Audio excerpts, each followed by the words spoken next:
Silence silence. ಯಾಕ್ರಪ್ಪ ಇಲ್ಲಿ ಬಂದು ಗಲಾಟೆ ಮಾಡ್ತಾ ಇದೀರಿ? ಇದು ಆಸ್ಪತ್ರೆ, ದಯವಿಟ್ಟು ಹೊರಟೋಗಿ ಪ್ಲೀಸ್. ಅವನು ಹೊಡೆದ್ಬಿಟ್ಟು ಆಟೋ ಕೊತ್ಕೊಂಬನ್ನಿ, ನಾವು ಕಳ್ಸಿ ನೀಚೆ. ಆಟೋ ಕಳವಾದ್ರೆ ಪೊಲೀಸ್ನವ್ರಿಗೆ ಹೇಳಿ. ಪೇಷಂಟ್ಸ್ಗೆ ಯಾಕೆ ತೊಂದರೆ ಕೊಡ್ತಾ ಇದ್ದೀರಾ? ದಯವಿಟ್ಟು ಹೊರಟೋಗಿ. ನನ್ನ ಮಗ ಒಳಗೆ ಇದ್ದಾನೆ, ಕಳ್ಸಿ ಆಟಕ್ಕೆ. ಆಟೋ ಇಲ್ಲೇ ಇದೆ, ಒಳಗೆ ಇದ್ದಾನೆ ಅವನು.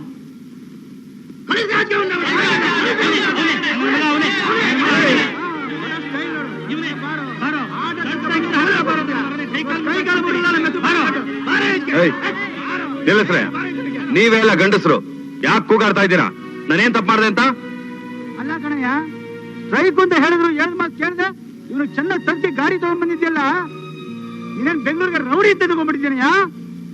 ಒಂದ್ ಹೆಣ್ಣು ನೋವಿಂದ ನಳ್ತಾ ಇದ್ದಾಳೆ ಅಂತ ಅಂಗ್ಲಾಚಿ ಕೈ ಮುಗಿದು ಬೇಡ್ಕೊಂಡೆ. ಆಗ ಇವನು ಕನಿಕರ ಬಂತೇನಾ? ಒಂದು ಜೀವ ತೆಗಿಯೋ ಹಕ್ಕು ಯಾರಿಗೂ ಇಲ್ಲ ತಾತ. ಅಲ್ಲಿ ನೋಡಿ, ಆ ಮಗು ನೋಡಿದ್ರ? ನಾನು ಈ ಕೆಲಸ ಮಾಡದೆ ಹೋಗಿದ್ರೆ ಒಂದು ಹಸುಗೋಸು ಊಟಕ್ಕಿಂತ ಮುಂಚೆ ಹೊಟ್ಟೆಲೆ ಸತ್ತೋಗ್ತಿತ್ತು. ಒಂದು ವೇಳೆ ನಿಮ್ಮ ಅಕ್ಕ ತಂಗಿರಿಗೆ ಇಲ್ಲ ನಿಮ್ಮ ಹೆಂಡತಿರಿಗೆ ಈ ಪರಿಸ್ಥಿತಿ ಬಂದಿದ್ರೆ ಹಾಗೇನ್ ಮಾಡ್ತಿದ್ರಿ? ಆ ಮಗು ಪ್ರಾಣಕ್ಕಿಂತ ನಿಮ್ ಸ್ಟ್ರೈಕ್ ಹೆಚ್ಚ? ಮನುಷ್ಯತ್ವಕ್ಕಿಂತ ನಿಮ್ ಮುಷ್ಕರ ದೊಡ್ಡದಾ? ಯಾಕೆ ಸುಮ್ಮನಾಗ್ಬಿಟ್ರಿ? ಮಾತಾಡಿ. ವಿಷಯ ಏನು ಅಂತ ತಿಳಿದೆ ಇವ್ರು ಮಾತು ಹೇಳ್ಕೊಂಡು ದುಡುಕಿದ್ದಾಯ್ತು. ದಯವಿಟ್ಟು ಕ್ಷಮಿಸ್ಬಿಡಪ್ಪ. ತಾತ, ಇವ್ರು ಮಾಡಿದ್ದು ತಪ್ಪಲ್ಲ, ನೀವು ಬಂದಿದ್ದು ತಪ್ಪಲ್ಲ, ನಾನ್ ಮಾಡಿದ್ದು ತಪ್ಪಲ್ಲ. ಯಾವನ ಒಬ್ಬ ಪೊಲೀಸ್ನವನು ಹೊಡೆದ್ನಲ್ಲ, ಅವನ ಮುಂದೆ ಗೇರವ್ ಮಾಡಿ ನೀವು ಮಾಡೋ ಮುಷ್ಕರದಿಂದ ಸಾರ್ವಜನಿಕರಿಗೆ ತೊಂದರೆ ಮಾಡೋದು ತಪ್ಪಲ್ಲ? ತಾತ, ಸತ್ಯಾಗ್ರಹ ಮಾಡೋದಕ್ಕಿಂತ ಮುಂಚೆ 1000 ಸತಿ ಯೋಚನೆ ಮಾಡಬೇಕು. ಸಾಕಾ ಸಾಕಾ ಇನ್ನು ಬೇಕಾ? ನಡೀರಪ್ಪ, ನಡೀರಿ. ಮಾತಾಡೋ ಮರ್ಯಾದೆ ನಡೀರಪ್ಪ, ಗಾಡಿ ಎತ್ತಿ ಎತ್ತಿ.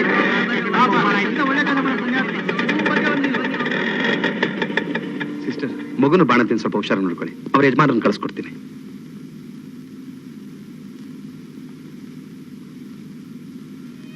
ಥ್ಯಾಂಕ್ ಯು ಮೇಡಮ್, ನಿಮ್ಮಿಂದ 2 ಜೀವ ಉಳಿತು.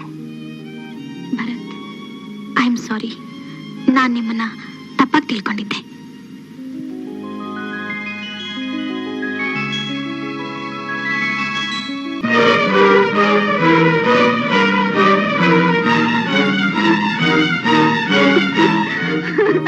ಪೊಲೀಸ್ನವರೇ, ನನ್ ಕಾಪಾಡಿ, ನೀನು ನನ್ ಜೀವ ಉಳಿಸಿ ಸರ್. ಇಂಥ ಮಧ್ಯರಾತ್ರಿ ಬಂದು ಜೀವ ಉಳಿಸಿ ಅಂದ್ರೆ ಉಳಿಸೋಕೆ ನಾವೇನ್ ದೇವರಲ್ಲ. ಯಾರಮ್ಮ ನೀನು? ಏನಾಯ್ತು ನಿಂಗೆ? ನಮ್ಮತ್ತೆ ಮಾವ ನನ್ ಸಾಯ್ಸಕ್ ಬಂದ್ರು. ಅವ್ರಾಗ ಸಾಯ್ಸಕ್ ಬಂದ್ರು? ನೀ ಏನ್ ಮಾಡ್ದೆ ತಪ್ಪು? ನಮ್ಮಪ್ಪ ಕೊಡ್ಬೇಕಾದ ವರದಕ್ಷಿಣೆ ಕೊಡ್ಲಿಲ್ಲ ಅಂತ ನಮ್ಮತ್ತೆ ಮಾವ ಪ್ರತಿದಿನ ಹೊಡೆದು ಬೈದು ಗೋಳಿ ಕೊಳ್ತಿರ್ತಾರೆ. ಅದಕ್ಕೆ ಇಲ್ಲಿಗೆ ಬಂದೆ ಸರ್, ಅದಕ್ಕೆ ಇಲ್ಲಿಗೆ ಬಂದೆ. ನಿನ್ ಗಂಡ ದಿನ ಆಗ್ಲೂ ಹೊಡಿತಾನ?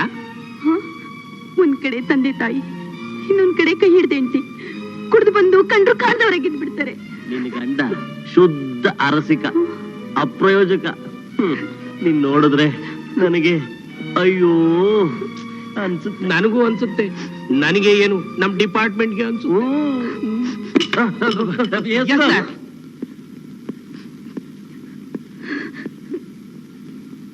ಯಾರೇ ಅದು? ಇದು ಕೇಸು, ವರದಕ್ಷಿಣೆ ಕೇಸು ಸರ್. ಅವ್ರ ಅತ್ತೆ ಮಾವ ಸಾಯಿಸ್ತೀನಿ ಅಂದ್ರಂತೆ, ಅದಕ್ಕೆ ಕಂಪ್ಲೇಂಟ್ ಕೊಡಕ್ ಬಂದಿದ್ದಾರೆ. ಏನಮ್ಮ ನಿನ್ನ ಹೆಸರು?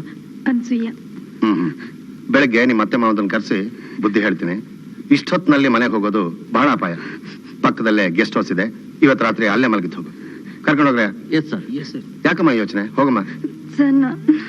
ನೀನೇನು ಹೆದರ್ಕೋಬೇಡಮ್ಮ. ನಿಮ್ಮ ಅತ್ತೆ ಮಾವದನ್ನ ಕರೆಸಿ ನಾನ್ ಬುದ್ಧಿ ಹೇಳ್ತೀನಿ. ಹೋಗು ತಾಯಿ. ನಡೀರಿಮ್ಮ, ನಡೀರಿ ತಾಯಿ, ನಡೀರಿ.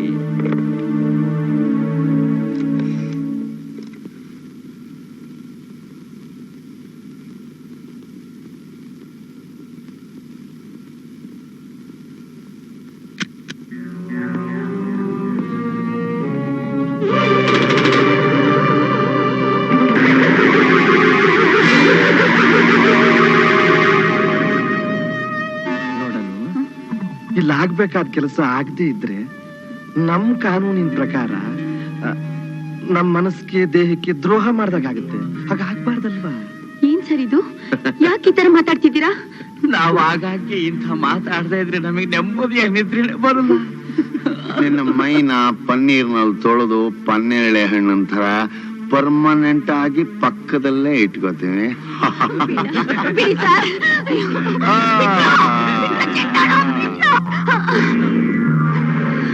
ಪೊಲೀಸ್ನವ್ರಿಗೆ 2 ಮುಖ ಇದೆ ಅಂತ ನನಗೆ ಗೊತ್ತಾಯ್ತು. ನೋಡಿ, ನೀವು ನನ್ಗೆ ನ್ಯಾಯ ಕೊಡಿಸ್ತಿದ್ರು ಪರವಾಗಿಲ್ಲ, ನನ್ ಬಿಟ್ಬಿಡಿ. ನಾನ್ ಬಿಡೋಂಗಿದ್ದಿದ್ರೆ ಅಲ್ಲೇ ಬಿಡ್ಬಿಡ್ತಿದ್ದೆ.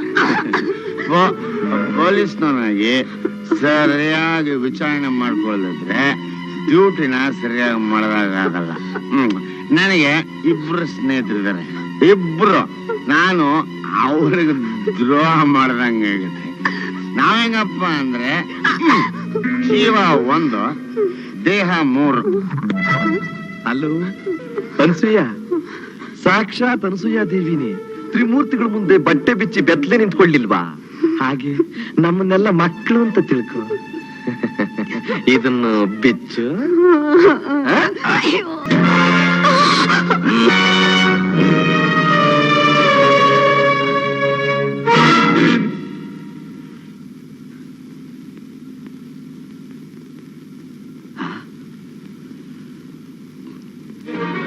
ನರಸಿಂಹ, ಕಲ ಸತ್ಯ ಹೋದಲು.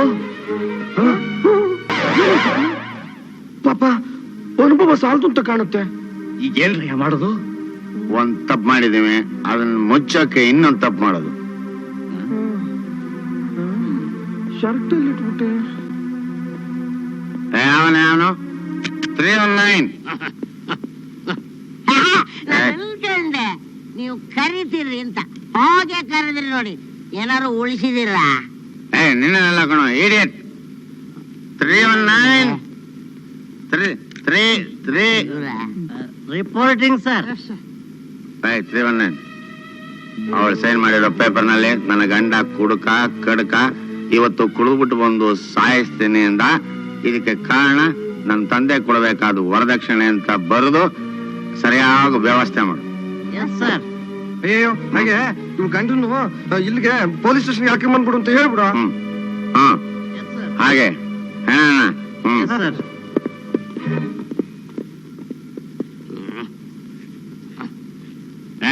ಮತ್ತ್ಯಾಕ ಇಲ್ಲಿಗೆ ಬಂದೆ? ನಾನು ಅನ್ಕೊಂಡೆ ಅಲ್ಲಿ ಹೇಗೆ ಆಗತ್ತೆ ಅಂತ. ಹಾಗೆ ಆಯ್ತು ನೋಡಿ. ಪಾಪಿ ಜೀವ ಹುಲಿ ಕೈಯಿಂದ ತುಪ್ಪಿಸ್ಕೊಂಡು ಹೆಬ್ಬಾವ ಕೈಗೆ ಸಿಕ್ಕಾಕೊಂತು ಅಂತ ಅವಳ ಹೆಸರಿನಲ್ಲಿ ಮೌನ ಆಚರಿಸಿ ಅವಳ ಆತ್ಮಕ್ಕೆ ಶಾಂತಿ ಕೊಡೋಣ ಅಂತ ಬಂದೆ. ಮಾಡು ಮಾಡು. ಈ ವಯಸ್ಸಿನಲ್ಲಿ ಬೇರೆ ಏನೋ ಮಾಡಕ್ಕಾಗಲ್ಲ, ಬರೀ ಮೌನನೇ. ಅದನ್ನೇ ಮಾಡು. ಮಾಡ್ತೀನಿ. ಅಮ್ಮ, ಮಹಾನ್ ಶ್ರೇತ್ರಿ ಅನಸೂಯ.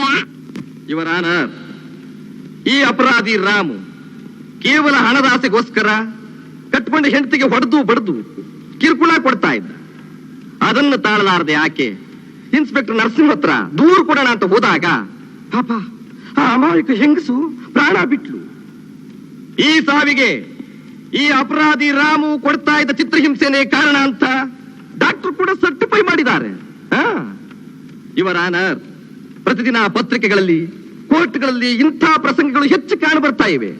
ಇದಕ್ಕೆಲ್ಲ ಮೂಲಭೂತವಾದ ಮುಖ್ಯ ಕಾರಣ ವರದಕ್ಷಿಣೆಯ ದುರಾಸೆ. ಹೆತ್ತವರ ಪ್ರಾಣ ಹಿಂಡಿ ಕಟ್ಟಿಕೊಂಡ ಹೆಂಡತಿಯನ್ನೇ ಕೊಲ್ಲುವಂತ ದಾರುಣ ಹತ್ಯೆ ನಿಲ್ಲಬೇಕು ಅಂತಂದ್ರೆ ಇಂಥ ರಾಕ್ಷಸರಿಗೆ ಮರಣದಂಡನೆಯ ಶಿಕ್ಷೆಯನ್ನೇ ವಿಧಿಸಬೇಕಾಗಿ ನಾನು ನಿಮ್ಮಲ್ಲಿ ಕೇಳ್ಕೊಳ್ತಾ ಇದ್ದೀನಿ. That's all your honour.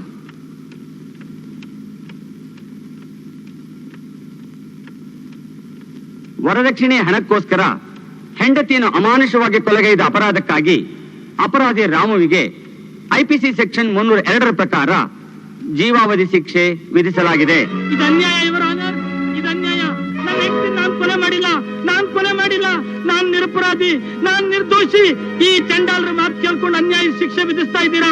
ನಾನ್ ನಿರ್ದೋಷಿ ಇವರ ಆನರ್, ನಾನ್ ನಿರಪರಾಧಿ.